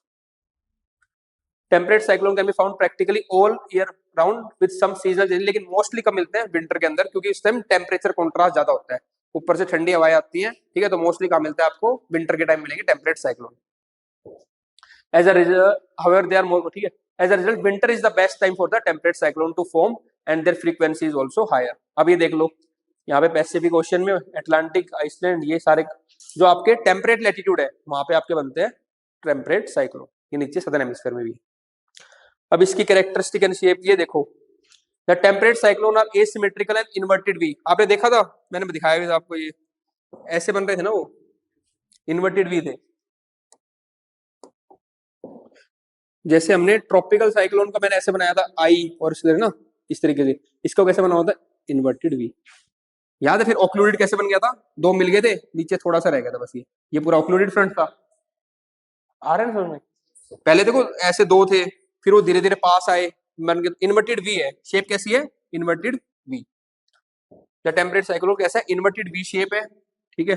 They cover distance of 500 to 600 kilometre. They can make our distance 2500 kilometre throughout the North America polar vortex. They range in height from 8 to 11 kilometre. तो इतना बड़ा जब तो possibility है, जैसे हिना कह रही थी, काफी लंबे डिस्टेंस जा सकते हैं, ठीक है। विंड वेलोसिटी एंड स्ट्रेंथ, ठीक है, तो wind speed increases as the storm approaches but drop as it cross. तो ये कहना चाह रहा है, जैसे आपके पास टेम्परेट साइक्लोन आएगा तो स्पीड बढ़ेगी, और जैसे वो चला जाएगा तो स्पीड कम हो जाएगी। बेसिक बातें हैं सारी, ठीक है। पहले हमने क्या किया था, इसकी डायमेंशंस की पहले कैरेक्टरिस्टिक, दूसरी हम किया विंड स्पीड और स्ट्रेंथ, तीसरा कर रहे हैं orientation and movement. In the temperate cyclogenesis, the jet stream is quite important. The temperate cyclone are similarly influenced by the jet stream. तो इसकी मूवमेंट कैसे डिटरमाइन होती है? Through the jet stream. These cyclones are oriented east west, ये हमने देख लिया, ठीक है ना। वेस्ट से कहाँ जाएंगे? ईस्ट की तरफ, because they move with the westerly jet stream। ये इंपॉर्टेंट लाइन है, वेस्ट से ईस्ट की तरफ मूव कर रहे हैं, याद रखना है, ठीक है, वहां पे गलती नहीं करनी। एसोसिएटेड वेदर, आपको पता ही है, वार्म फ्रंट के लॉन्ग क्या होगा, कोल्ड फ्रंट के लॉन्ग क्या होगा, ऑक्लूडेड फ्रंट के लॉन्ग क्या होगा। बच्चे नॉर्मल लिख के आएंगे, आप तीनों कैटेगरी में लिख के आना, डायग्राम बना के आना, तो आपका अलग से आएगा, ठीक है ना। आप बता दोगे वार्म फ्रंट के लॉन्ग क्या होते हैं? ड्रिजलिंग होगी, लाइट रेनफॉल होगी, निम्बस ऊपर से सीरस सीरोस्टेटस, है ना, और निम्बोस्टेटस, एल्टोस्टेटस, निम्बो क्लाउड्स हो गए, चारों क्लाउड लिखोगे, ड्रिजलिंग और लाइट रेनफॉल लिखोगे। कोल्ड फ्रंट के अंदर क्यूमुलस और क्यूमोनिम्बस क्लाउड्स लिखोगे, हैवी और टॉरेंशियल रेनफॉल, थंडर, ये सब लिख देना। और ऑक्लूडेड फ्रंट में मिक्स होता है दोनों का, ठीक है, बस ये है। सिग्निफिकेंस क्या है इसका? क्यों पढ़ा रहे हो सर इतना फालतू में? बताओ टेम्परेट साइक्लोन का सिग्निफिकेंस। हमारे यहाँ पे भी तो आती है टेम्परेट साइक्लोन सर्दियों में, तो बारिश लेके आती है, ठीक है। तो बारिश लेके आएंगी तो क्या होगा, जो रबी क्रॉप्स है उनको पानी मिल जाता है, जो सर्दियों में, स्पेशली व्हीट। पहला तो ये हो गया। हायर लैटिट्यूड्स में, ठीक है, कश्मीर में और वहां पे क्या होती है, स्नोफॉल हो जाती है, तो वहां पे टूरिज्म प्रमोट होता है, ठीक है। स्नोफॉल हो गया, वाटर हो गया, उससे क्या होता है, ग्राउंड वाटर रिचार्ज होता है। तो ये सब चीजें क्या फायदे है किसके, आपके टेम्परेट साइक्लोन के। तो पहला मैंने लिख दिया, रेन आती है नॉर्थ और नॉर्थ वेस्ट इंडिया में, एग्रीकल्चर के लिए फायदा है, रबी क्रॉप्स के लिए फायदा है, ठीक है, व्हीट हो गया, meeting water demands for human consumption, और लास्ट में लिख दिया स्नोफॉल से क्या क्या फायदे होंगे आपके, जो मेडिटेरेनियन सी से आते हैं साइक्लोन्स वहां पे। This cause the rainfall over the northern plains and snowfall in the mountains in the month of December and January. This promotes tourism, winter sports and ground water recharge. हर एक physical geography question को human geography से link करना, तो वो आपका option में तो खासकर एडवांटेज देगा, और GS1 के अंदर भी ऐड करेगा। नेक्स्ट है डिफरेंस। अब ये बेसिक डिफरेंस है जो हम लोग सब पढ़ते हैं, तो ये तो आपको वैसे बदल जाएगा। मेन आपको मैंने बताया था, जो हमें क्या था, वेदर के ऊपर क्या डिफरेंस है, कि उनके वेदर कैसे जनरेट होता है, इसका वेदर कैसे, वो आपने कर लिया। अब ये बेसिक टेबल है, लोकेशन आपको याद ही है, क्यों 0 डिग्री पे बनेगा नहीं, ट्रॉपिकल साइक्लोन है यहाँ पे टेम्परेट साइक्लोन है, तो कहां से बनेंगे, 5 डिग्री से 20 डिग्री नॉर्दर्न लैटिट्यूड में भी और सदर्न हेमिस्फीयर में भी, और ये बनते हैं 32 या 35 से 65 डिग्री नॉर्थ और साउथ। दूसरा है फॉर्मेशन, कैसे बनेगा, लेटेंट हीट, समुद्र के ऊपर ही बनता है, सी के ऊपर लेटेंट हीट के कारण बन रहा था। ये कैसे बन रहा था, कन्वर्जेंस ऑफ फ्रंट्स। अब सारी बातें बताएं आपको, फ्रंट्स यहाँ पे होते ही नहीं, फ्रंट्स तो वहां पे होते हैं, फ्रंट्स कन्वर्जेंस होता है, ठीक है। एरिया इसका काफी बड़ा एरिया होता है टेम्परेट साइक्लोन का, कंपैरेटिवली इनका थोड़ा लेस होता है। ओरिजिन ओरिजिनेट्स ओवर, आपका जो ट्रॉपिकल साइक्लोन है सी के ऊपर होता है, लैंड के ऊपर आएगा डिसिपेट हो जाएगा। They can originate over both land और सी। विंड वेलोसिटी यहाँ पे बहुत ज्यादा होती है ट्रॉपिकल साइक्लोन में, वहां पे थोड़ी लेस होती है कंपैरेटिवली। ये तो हो गया आपके कैरेक्टरिस्टिक्स की वैसे कंपैरिजन। आपको सीजन का जो वेदर भी होता है वो भी आपको पता है कि दोनों में वेदर में क्या डिफरेंस है, ट्रॉपिकल और टेम्परेट साइक्लोन में। क्वेश्चन वेदर के ऊपर आया था। साइक्लोन कर लिया हमने ट्रॉपिकल और टेम्परेट, अब दूसरा कंडीशन करेंगे एंटी साइक्लोन। तो साइक्लोन में मैंने आपको क्या बताया था, जो सेंटर होता है वहां पे क्या होता है, लो प्रेशर होता है और एयर क्या करती है, राइज करती है। एंटी साइक्लोन में उसको उल्टा कर दो, उसका एयर क्या करेगी, सबसाइड करेगी, ऊपर से नीचे आएगी और प्रेशर कैसा हो जाएगा, हाई। बस दो चीजें। It is opposite form of the cyclone. Cyclone consist of circular isobar with high pressure at the centre, ये याद रखना बस। यहाँ पे क्या है, सेंटर में हाई प्रेशर है और उसके चारों तरफ लो है। और साइक्लोन में क्या था, सेंटर में क्या था, लो प्रेशर था। तो एंटी साइक्लोन में क्या है, आपका सेंटर में हाई प्रेशर है। Winds moves from the centre towards the outer edges, ये भी देखो कितना फर्क है। एंटी साइक्लोन में हाई प्रेशर से लो की तरफ जाती है ना विंड्स, तो आउट इनर से क्या जाएंगी, आउटर की तरफ जाएंगी विंड्स। जबकि हम साइक्लोन में क्या देख रहे थे, लो की तरफ कन्वर्ज हो रही थी, आउटर से इनर की तरफ आ रही थी विंड्स। ये क्या है, साइक्लोन। एंटी साइक्लोन में बाहर की तरफ जाएंगी। समझ पा रहे हो ना डिफरेंस? शिवम आगे समझ में? साइक्लोन में लो प्रेशर है, अट्रैक्ट कर रहा है, विंड्स को अंदर आ रही है। एंटी साइक्लोन में क्या है आपका, हाई प्रेशर है, तो विंड बाहर की तरफ जा रही है। क्योंकि जो विंड करेगी ना वो हाई प्रेशर से लो की तरफ करती है। तो यहाँ पे हाई है तो कहीं पे लो होगा, तो विंड क्या जाएगी, लो की तरफ जाएगी। ठीक है, यहाँ पे लो है तो ये अट्रैक्ट करेगा विंड को अपनी तरफ। तो साइक्लोन में लो प्रेशर होता है सेंटर में और एंटी साइक्लोन में high pressure. Wind move from centre towards the outer edge. ठीक है, anticyclones are larger with diameter 75% greater than the cyclone. ये एक अलग क्या देख लो कि एंटी साइक्लोन क्या होते हैं, काफी बड़े हो जाते हैं। ठीक है, wind speed in the anticyclone range from 30 to 50 kilometre. तो स्पीड थोड़ी कम है, साइक्लोन की स्पीड क्या होती है, बहुत ज्यादा रहती है। Air descends from the top to the bottom at the centre, ये आपको पता ही है। साइक्लोन्स में क्या होती है, एयर राइज करती है। एंटी साइक्लोन में एयर क्या करेगी, डिसेंड करेगी। मैंने ये बोला था ना, नीचे आएगी, डिसेंड करती है। Air descends. This descending air keeps the center weather clear and prevents the formation of fronts. यही देखो, जब भी एयर राइज करती है तो अनस्टेबल वेदर होता है कि बारिश बारिश होगी, और जब एयर ऊपर से नीचे आई डिसेंड करेगी तो वेदर कर देगी क्लियर। तो एंटी साइक्लोन के अंदर वेदर क्या होता है, क्लियर होता है। ठीक है, चलो एक बेसिक कॉन्सेप्ट आ जाता है, उसके बाद तो फिर सारी चीजें होती हैं। हमें बस पता चल गया हाई है वहां पे सेंटर में और डिसेंड कर रही है, तो बाकी हम डेरिवेशन से कर लेंगे 4-5 पॉइंट्स। ये देखो, हाई है सेंटर में, एयर बाहर की तरफ जा रही है, एंटी साइक्लोन में ऊपर से सबसाइड कर रही है, वही फिगर है सारी। नेक्स्ट टॉपिक है आपका एयर मासेस। एयर मास पे भी आ रखा है क्वेश्चन, है ना। इम्पैक्ट पूछा था ग्लोबल क्लाइमेट्स पे अलग अलग, जहाँ पे एयर मासेस का इम्पैक्ट क्या होता है, इम्पैक्ट भी देखेंगे। उससे पहले बेसिक देखते हैं एयर मासेस। तो जैसे ट्रॉपिकल साइक्लोन तुम मुझे बोलते हो तो मेरे दिमाग में दो बातें आ रही थी, लो प्रेशर होगा, ट्रॉपिकल रीजन में होगा। टेम्परेट तुमने बोला मुझे, तो मेरे दिमाग में आ रहा है कि फ्रंट्स होंगे और 35 से 65 या 30 68 इतना होगा, बाकी अंदर बातें हम देख लेंगे। अब जब मुझे एयर मास बोलते हो तुम, क्योंकि मास आगे बढ़, तो मेरे दिमाग में बहुत बड़ा कोई एयर का मतलब बैलून या क्यूब मान लो, बहुत बड़ा एयर मास, बस मास ये दिमाग में। ठीक है, अब वो क्या होगा, लगभग होमोजीनियस होगी, उसकी जो कैरेक्टरिस्टिक होगी, टेम्परेचर प्रेशर कंडीशन होमोजीनियस होगी, लगभग सेम रहेगी, वेरी नहीं करेंगे, नहीं तो इतना बड़ा मास बन ही नहीं पाएगा। तो दो बातें याद रखनी है, बहुत बड़ा क्या है, एक एयर का मास है, ठीक है, जिसकी टेम्परेचर और प्रेशर जो कंडीशन है वो लगभग सिमिलर, ये है। When the large body of air, बहुत बड़ी body of air remains over a vast region with a homogeneous condition of temperature and humidity, or for a sufficient longer time, it acquires the characteristic of the area which leads to the formation of air mass. ये क्या बताना चाह रहा है कि कोई बहुत बड़ी चीज है, जैसे मान लो खाली कॉन्टिनेंट है बहुत बड़ा, ठीक है, उसके ऊपर क्या होगा, एयर इकट्ठी होगी, हाँ, और या फिर ओशन है तो उसके ऊपर एयर इकट्ठी होगी पूरी, तो उसने क्या की उसी जो बिलो सरफेस है उसकी कैरेक्टरिस्टिक ले ली, और लगभग सारी कैरेक्टरिस्टिक एरिया में क्या है, सेम है, उसको बोलते हैं हम एयर मास। ठीक है, तो बहुत ही मतलब कि नीचे भी कैसी होनी चाहिए, सिमिलर कंडीशन होनी चाहिए, तभी वो एयर मास बनेगा। जैसे मान लो एक बहुत होमोजीनियस एरिया है, चाहे लैंड हो तो वहां पे बनता है कॉन्टिनेंटल एयर मास, अगर पानी है तो बनेगा मैरीटाइम एयर मास। तो जो एक होमोजीनियस कंडीशन होती है उसके ऊपर जब एयर रिसाइड करती है तो वो कैसी उसी की कैरेक्टरिस्टिक लेती है सेम, और जो सेम रहती है थ्रू आउट द एयर मास लगभग। ठीक है, उसको हम क्या बोलते हैं, एयर मास। मतलब एक लार्ज बॉडी ऑफ एयर है, बस याद रखो, और उसके अंदर कंडीशंस कैसी है, सिमिलर है। तो क्या कह रहे हैं, लार्ज बॉडी ऑफ एयर, ठीक है, होमोजीनियस कंडीशंस है उसके अंदर। Such air mass has a distinct boundaries and may extend hundreds and thousands kilometer horizontally and sometimes as high as the top of troposphere. तो काफी hundreds of thousands किलोमीटर लंबा हो सकता है और ट्रोपोपॉज तक भी जा सकता है, इतना ट्रोपोस्फेयर तक। The Earth's major air mass originate in मैंने बताया polar और सब ट्रॉपिकल एरिया में होते हैं। The middle latitudes consist essentially of zone of modification, interaction and mixing of the polar and tropical air masses. तो देखो दो याद रखना है आपको। पहला, एक तो एयर मास कहाँ बनता है आपका, या तो लैंड पे बनेगा तो उसको बोलेंगे कॉन्टिनेंटल एयर मास, अगर ओशन बनेगा तो मैरीटाइम एयर मास। दूसरा इसने क्या बताया, लोकेशन, अगर ट्रॉपिकल में बन रहे हैं तो ट्रॉपिकल एयर मास, तो ट्रॉपिकल कॉन्टिनेंट भी हो सकता है, ट्रॉपिकल मैरीटाइम भी हो सकता है। दूसरा इसने क्या बोला, पोलर रीजन में बनेगा, तो ट्रॉपिकल, पोलर कॉन्टिनेंटल भी हो सकता है और पोलर मैरीटाइम भी हो सकता है। तो चार एयर मास याद रखेंगे बस हम, ठीक है ना। बाकी मिड लैटिट्यूड में क्या होते हैं, इनकी मिक्सिंग होती है, जहाँ पे क्या बनते हैं, फ्रंट्स बनते हैं और टेम्परेट साइक्लोन बनते हैं।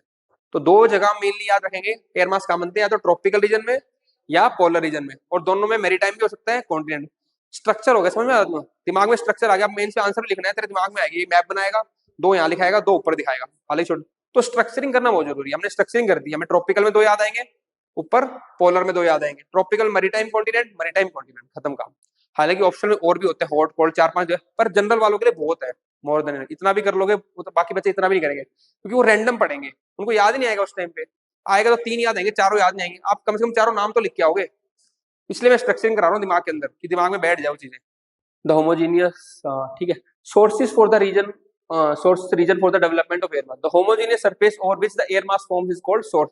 तो मैंने बताया, जहां जो होमोजीनियस रीजन नीचे है, चाहे ओशियन है चाहे कॉन्टिनेंट, उसको क्या बोलते हैं हम, source region. The main source region are the high pressure belts in the subtropics and around which the poles which give rise to the tropical air mass, and the source of for the polar air mass are respectively. The main source of region are the high pressure belt in the subtropic. तो subtropic में कौन सा area होगा, जो आपका high pressure belt हो गया, और around the poles which gives rise to the tropical air mass. तो subtropic ये बताना चाह रहा है कि जो polar वाले कहाँ मिलेंगे, हाइट पे मिलेंगे, और जो ट्रॉपिकल एयर मास मिलेंगे कहाँ मिलेंगे, आपके सब ट्रॉपिकल हाई प्रेशर बेल्ट पे। Source region establish heat and moisture homogeneous equilibrium with the overlain air mass, ठीक है। ये देखो अलग अलग कंडीशन है, एक तो कैसा होना चाहिए सरफेस, होमोजीनियस होना चाहिए, आइसोट्रोपिक होना चाहिए, ठीक है, लैक ऑफ टर्बुलेंस, ज्यादा टर्बुलेंस नहीं होनी चाहिए, नहीं तो क्या होगा, डिस्टर्बेंस आ जाएगी। Lack of convection in the air, अगर कन्वेक्शन करंट भी होंगे तो भी डिस्टर्बेंस आएगी, तो लैक ऑफ कन्वेक्शन करंट होना चाहिए, ठीक है। Subsidising air with the high pressure, अगर हाई प्रेशर होगा तो भी कंडीशन काम रहेगी, लो प्रेशर में तो कंडीशन टर्बुलेंस रहती है, तो कैसी कंडीशन होनी चाहिए, subsiding air with the high pressure. और लास्ट है एटमॉस्फेरिक स्टेबिलिटी, मतलब स्टेबिलिटी वाली सारी कंडीशन आ रही है इसके अंदर, ठीक है। तो जितनी भी कंडीशन है वो कैसी है, एक तो होमोजीनियस हो, दूसरा स्टेबिलिटी हो, ये याद रखने होगा आपको। तो इसमें भी इतने सारे भी अगर याद होते ना, तो दो चीज याद रखो, स्टेबिलिटी वाली जितनी कंडीशन हो, और दूसरा होमोजीनियस हो, क्योंकि डाइवर्जेंस आएगी तो एक जैसी कैरेक्टरिस्टिक नहीं आ पाएगी, तो होमोजीनियस हो और क्या हो, स्टेबिलिटी हो। अब देखो क्लासिक मैंने कहा था ना आपको, नेचर ऑफ सोर्स या तो कॉन्टिनेंट होगा या मैरीटाइम, फिर नेचर ऑफ रीजन या तो ट्रॉपिकल होगा या फिर पोलर होगा, ट्रॉपिकल पोलर, ठंडा कोल्ड होगा वार्म होगा, एटमॉस्फेरिक कंडीशन या तो स्टेबल होगा या अनस्टेबल होगा। ये रीजन है आपके, देखो या तो पोलर रीजन में दिखेंगे आपको या ट्रॉपिकल में। पहले ट्रॉपिकल वाले देख लो, ये बीच वाले ट्रॉपिकल वाले हैं, तो इधर जो पानी में है उसको क्या बोलोगे, एम्प्टी, मरीटाइम ट्रॉपिकल। ये क्या है, कॉन्टिनेंटल वाला, continental tropical, maritime tropical, continental tropical, maritime tropical. Tropical वाले ट्रॉपिकल हो गए, ठीक है। बीच में इक्वेटोरियल है, मरीटाइम इक्वेटोरियल, लार्जली इक्वेटर, पानी रहता है ना इक्वेटर पे, तो थोड़ी बहुत लैंड है, तो उसको नाम क्या दे दिया, मरीटाइम इक्वेटोरियल। फिर नीचे ट्रॉपिकल आएंगे, यहाँ पे पूरा पानी है, maritime tropical, maritime tropical, maritime tropical. थोड़ा बहुत आएगा ऑस्ट्रेलिया के ऊपर, कॉन्टिनेंटल ट्रॉपिकल, और फिर मरीटाइम ट्रॉपिकल। क्लियर है ना, ट्रॉपिकल और पोलर किया, फिर उसमें मरीटाइम और पोलर, ओशियन, मरीटाइम और कॉन्टिनेंटल कर दिया। नीचे वाला यहाँ पे क्या है, मरीटाइम आपका पोलर, ऊपर भी पोलर आएगा, लेकिन वहां पे अलग अलग वेरी करेगा जी। यहाँ पे पैसिफिक ओशियन में मरीटाइम पोलर, यूएसए में कॉन्टिनेंटल पोलर, फिर अटलांटिक में मरीटाइम पोलर, रशिया में, यहाँ पे साइबेरिया में आपका कॉन्टिनेंटल पोलर। इजी है, दो बात, ये मैप बनाया ना, हो जाएगा। ट्रॉपिकल दिखा देना, पोलर दिखा देना, ट्रॉपिकल में मरीटाइम और ट्रॉपिकल में कॉन्टिनेंटल, पोलर में मरीटाइम और पोलर में कॉन्टिनेंटल। एक बीच में दिखा देना इक्वेटोरियल। टेम्परेट में, ये टेम्परेट में इधर और कहाँ है, पोलर में है ना, टेम्परेट, टेम्परेट में आके मिक्स होते हैं बीच में, ठीक है ना, टेम्परेट रीजन में आके मिक्स कर, जनरेट यहाँ पे हो रही है, टेम्परेट में मिक्सिंग होगी। हाँ सोर्स रीजन है, सोर्स रीजन के बेस पे है ना, मैंने आपको स्टार्टिंग में तो बताया था, मिड लैटिट्यूड जो है, जो टेम्परेट रीजन आप कर रहे हो, वहां पे तो मिक्सिंग होती है, वहां पे तो फ्रंट जनरेट होंगे, ठीक है। ये जो सोर्स रीजन होंगे वहां पे क्या होंगे, जनरेट होते हैं, मूव तो करते हैं फिर आ जाते हैं जब मिक्सिंग होती है, तो जनरेशन के हिसाब से यहाँ पे।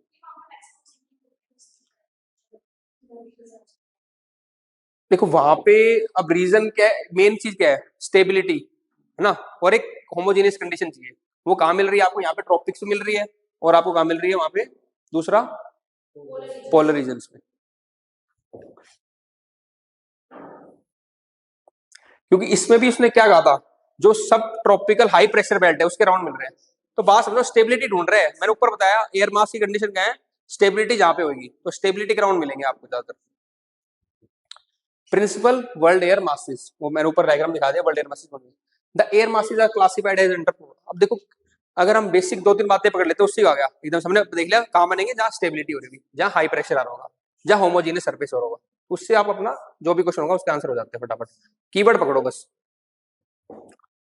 The air masses are classified under, या पढ़ लेना, मैंने बताई दिया सारे कॉन्टिनेंट इनके अलग फीचर्स होते हैं। बारिश कोई अगर कॉन्टिनेंट के ऊपर होगा तो मॉइस्चर लेस होगा, ड्राई होगा।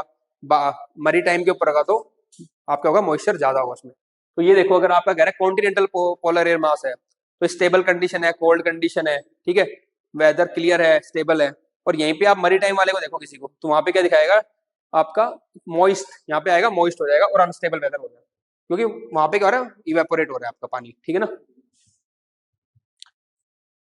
ये अलग अलग आपके कॉन्टिनेंटल पोलर, कोल्ड और ड्राई होता है कॉन्टिनेंट के ऊपर। मरी टाइम कैसा है? कूल है और ह्यूमिड है। ट्रॉपिकल में क्या होगा, वार्म तो रहेगा ही, और मरी टाइम ह्यूमिड हो जाएगा, और कॉन्टिनेंटल वाला ड्राई हो जाएगा। ये कंडीशन मैंने डायग्राम के थ्रू दिखा दी। बस ये वर्ड एक एक वर्ड याद रखना है आपको। मरी टाइम ट्रॉपिकल में कैसा होएगा? वार्म रहेगा क्योंकि ट्रॉपिकल में है, और क्योंकि मरी टाइम है तो ह्यूमिड हो जाएगा। बस यही बात है, कैरेक्टरिस्टिक्स है। इसी को डायग्राम से रिप्रेजेंट कर दिया। Air mass do not stay over their source location for a longer period. As the weather pattern changes slightly, air masses get shifted to a new location. क्योंकि थोड़ी भी चेंज होता है तो ये शिफ्ट हो जाते हैं start. Difference in the air pressure can result in the movement of air mass from one location to the another. Horizontal movement, air masses tend to flow from area of high pressure to the area of low pressure. क्योंकि air कहाँ से move करती है? High pressure से low pressure की तरफ। Thus winds blow away from the high air pressure area, wind blow towards the low pressure area. Vertical movement, air masses also move vertically. तो horizontally तो कैसे मूव करेंगे? High pressure से low pressure की तरफ। और वर्टिकली कैसे move करेंगे? जो डेंस कोल्ड एयर मास होगा वो नीचे की तरफ जाएगा, और वार्म एयर मास होगा वो ऊपर की तरफ जाएगा। Dense cold air masses sinks and pushes the less dense warmer air masses upward. तो जब भी आपने देखा फ्रंट बन भी रहे थे, तो जो वार्म एयर मास था वो ऊपर जा रहा था, लाइट था, और जो कोल्ड एयर मास था वो नीचे सिंक कर रहा था। ये वर्टिकल मूवमेंट होगी इनकी। Movement caused the difference in the temperature produce convection current. As the warm air rises, it becomes less dense, spread out and cools. इतना नहीं करना, बस आपको ये पता होना चाहिए दोनों तरफ की मूवमेंट होती है, हॉरिजॉन्टल भी होती है, वर्टिकल भी होती है, ठीक है ना। हॉरिजॉन्टल होती है हाई प्रेशर से लो प्रेशर की तरफ, वर्टिकल होगी इसमें वार्म एयर ऊपर जाएगी, कोल्ड एयर सिंक करेगी। बस इतना ही करना है। ये क्वेश्चन आया था कि इम्पैक्ट बताना था ग्लोबल एरियाज में, डिफरेंट डिफरेंट एरियाज में क्या होता है एयर मासेस का। तो impact of the movement of air mass on whether and winds in different parts of the continents.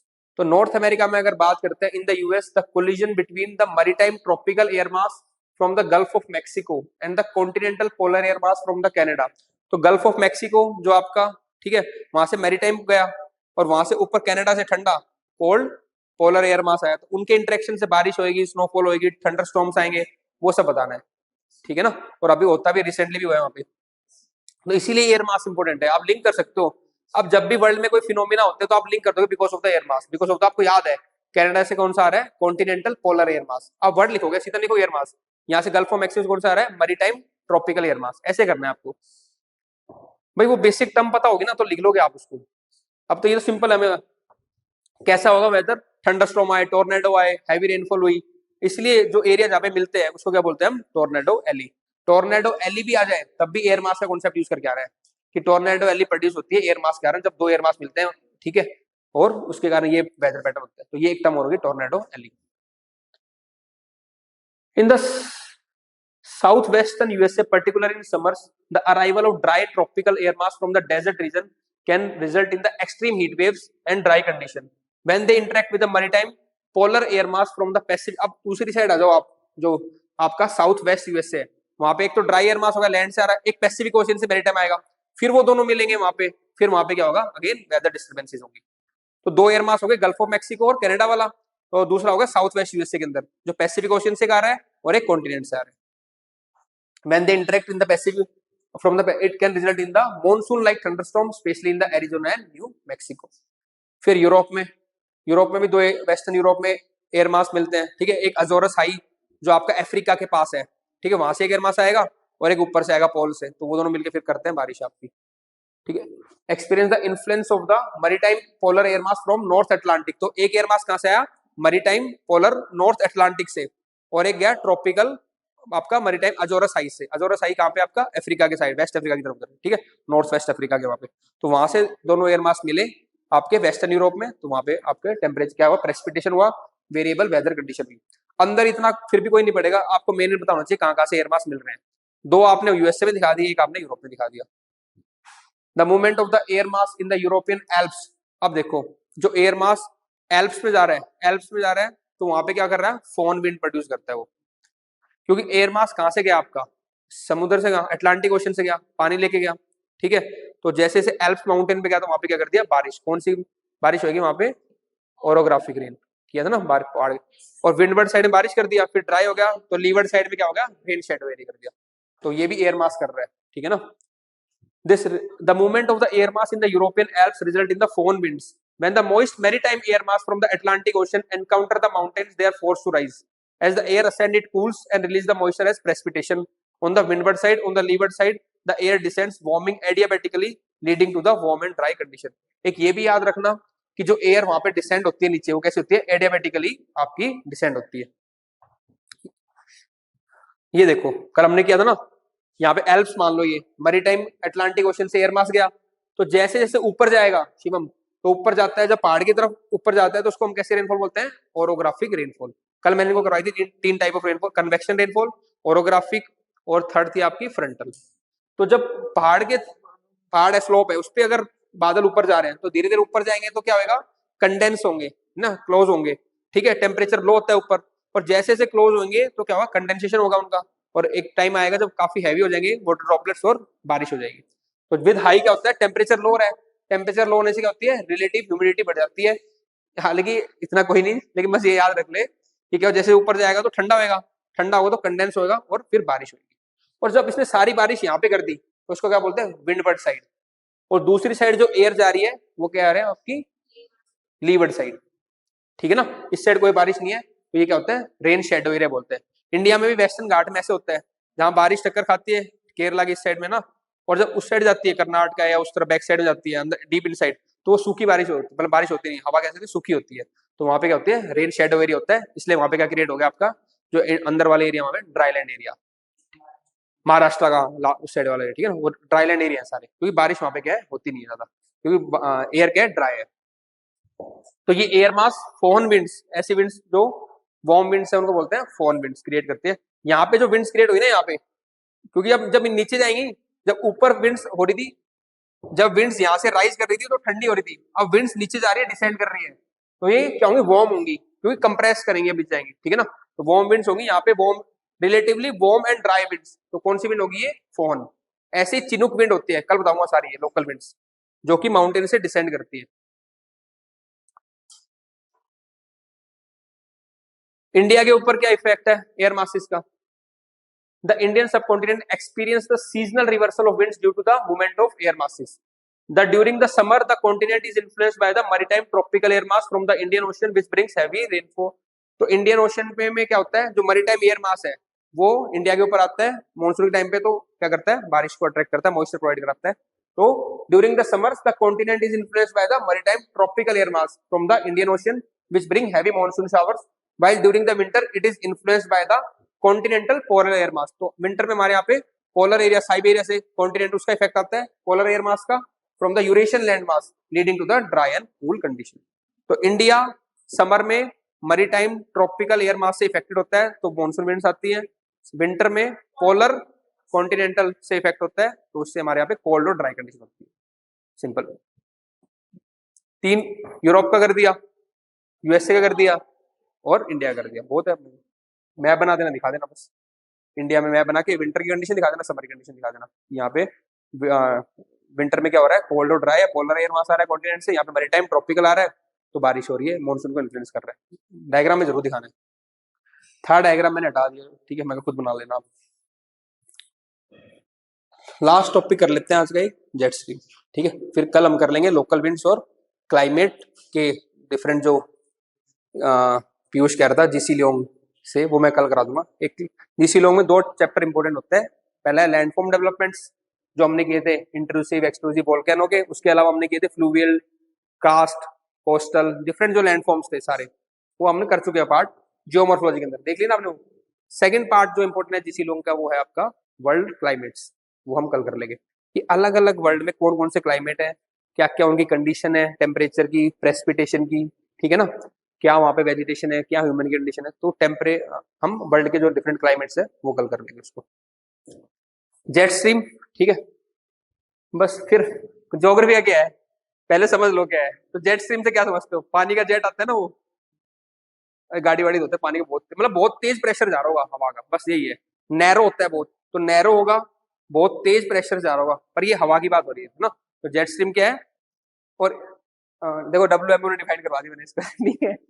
तो मैं यही कहता हूँ आपको कि जब भी कोई डेफिनेशन दो, अगर फाइनेंशियल इंक्लूजन की डेफिनेशन दे रहे हो तो ये मत लिखो फाइनेंशियल इंक्लूजन ये लिखो as per RBI financial inclusion is this, as per NABARD, मतलब ऑर्गेनाइजेशन का नाम दो, ठीक है। तो यहाँ पे मैंने जेट स्ट्रीम डाल दिया एज पर डब्ल्यूएमओ, कहा उसने ना, कहा उससे मतलब नहीं मेरे को, ठीक है ना, लेकिन एग्जाम को लगेगा भी डब्ल्यूएमओ ने कहा है तो ठीक ही होगा, ठीक है।